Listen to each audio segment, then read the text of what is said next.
Well, good afternoon, guys. On this July 16th, I'm in the Western Uintas right now at about 9,400 feet in elevation. Here to talk about some of the high altitude plants you can find and the general ecology of the Uintas. Let's just jump in and see what happens today. Now, the first most easily noticeable difference between the forests of the Uintas and the Wasatch is that the forests in the Uintas have Pinus contorta, also known as lodgepole pines. In fact, they are very important and dominant here, as they are in most of the Rocky Mountains. It's very odd that the Wasatch doesn't. They're like almost completely absent, in fact, save for some planted specimens and some ones that are found in the northern Wasatch. But the central Wasatch, where I do most of my filming, is completely bereft of them, which is a very, very unusual difference to have. I cannot explain why, but it is what it is. Now, this is a tree that is typically very fire dependent. They rely on fires to open up their cones. So this is an adaptation to give the trees a very good shot, having a clear space with a nice clear ground to grow upon.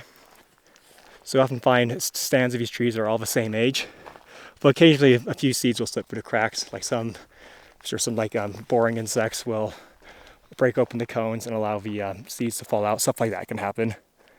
For the most part, very fire dependent. There's also a lot of Engelmann spruce in this forest, but I'm not seeing that at this exact place. Another species I don't see too often in the Wasatch, but it is definitely there, is this guy. This is Anaphalis margaritacea. Let's get a closer look at it. I guess part of the paper daisy section of the Aster family, as its petals maybe could give away. Or should I say ray florets? I'm not even sure they have disc florets, but it's very interesting. And these do feel very papery. Oh, look at this. Found some Coralorhiza. That's great to see this already. That's a type of parasitic orchid. It's a microheterotrophic, so it's not parasitizing these trees here, but it is attacking the fungi in the ground, likely ones that they partner with. It could be some specific species, actually. I need to look that up more, but I'm not exactly sure which one this is. I'll try and ID it. But there's its inferior ovary. There we go. And you can see its little leftover orchid petals, though it don't exactly look like an orchid at this point. I just love finding little seeps like this because it really gives you an insight into when wetland plants start to grow, like what is their levels of tolerance. Because for instance, despite not being a super wet area, we got Caltha leptosepala here. It's known as Marsh Maragold. It's not in bloom, but this is what the leaves look like. It's a member of Ranunculaceae. So it's actually going to be toxic, and speaking of toxic plants, got some of this Veratrum californica, or false Hellebore. No relation at all to Hellebores. This is a monocot, while the true Hellebores are in Ranunculaceae and are eudicots. This is a member of Melanthiaceae, which is a generally pretty toxic family of colloquially plants referred to as lilies. With that aside, look over here, we can also see another important plant. This is, I believe, Rhododendron columbianum, also known as Western Labrador tea. Formerly it would be placed in the genus Ledum. That's its inflorescence up close. It is a member of Ericaceae. You can find this in the Wasatch, but not super commonly. I could be wrong though. And this is like I think it's a Spiranthes romanzathiana. It's a typical bog orchid. So I have an interesting assemblage of wetland plants here, in my opinion. And speaking of wetland plants and plants you can't find in the Wasatch, you have a wonderful lake here absolutely covered in a plant you don't find anywhere else in the state of Utah. I'm of course talking about water lilies, in particular the species Nufar Polya, which is the only species you can find within the state of Utah. I've never gotten to talk about these before, so this is really exciting. But either way, they are members of the family Nymphaceae, which is part of the order Nymphales, which is one of the most primitive branches off the main stem of the angiosperm line. Only Amborella, which is a genus of one species in New Caledonia, is more earlier branching, I should say. So they're very unique, and if you look at their flowers, which hopefully you can get a chance to, you'll notice is that they don't actually, they're kind of weird. They have multiple layers of petals which slowly grade into the stamens, which really just goes to show that, yeah, petals evolved from stamens, essentially. Really, the whole layer should be called the corolla, but it's that's aside the point. Because a very primitive feature of flowers is to have rather indistinguished, indefinite rolls of flower parts like stamens and petals and sepals. So they very visibly present what the early flowers would have looked like. Okay, now we're almost in an entirely Picea engelmannii dominated forest. Although I guess we do have some Abies laciocarpa. I'll talk about these trees a lot though, so I'll talk more about some flowers here.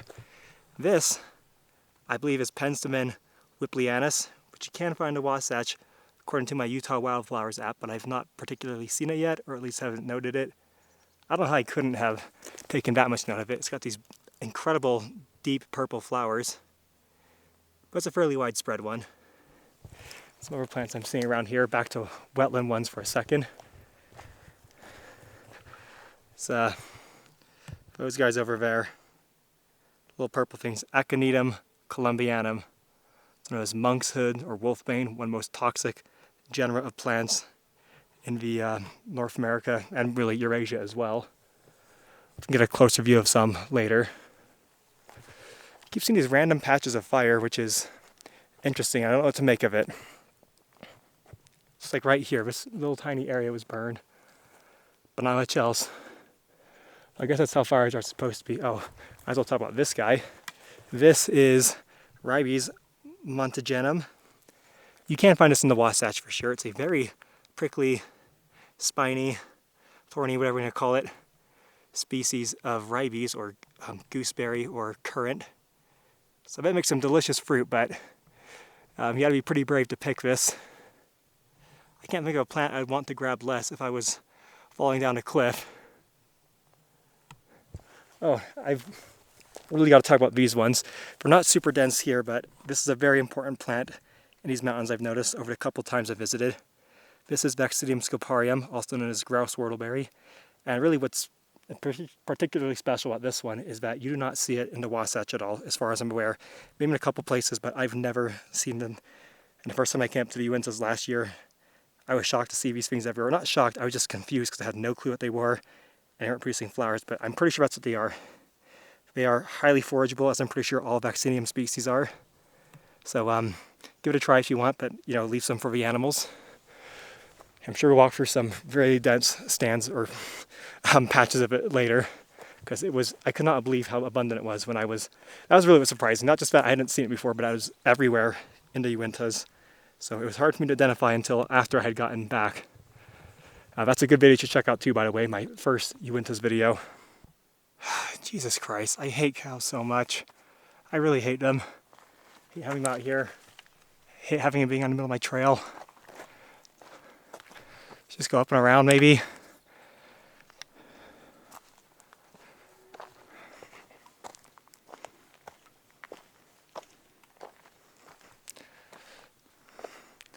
That's a big girl.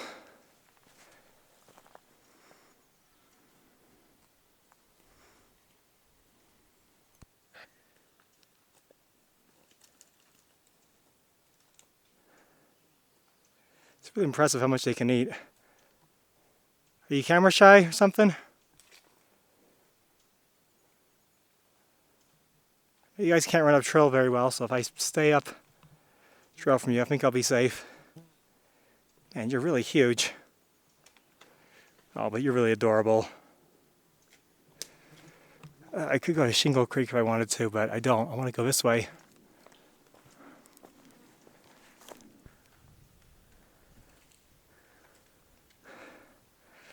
I think Caltha for the most part safe, but I don't want to chance it, so I'm, going up this way. But it sounds like there might be a lot of them.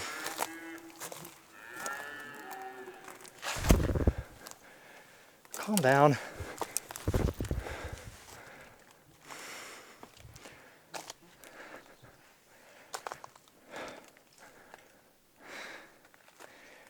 Dang.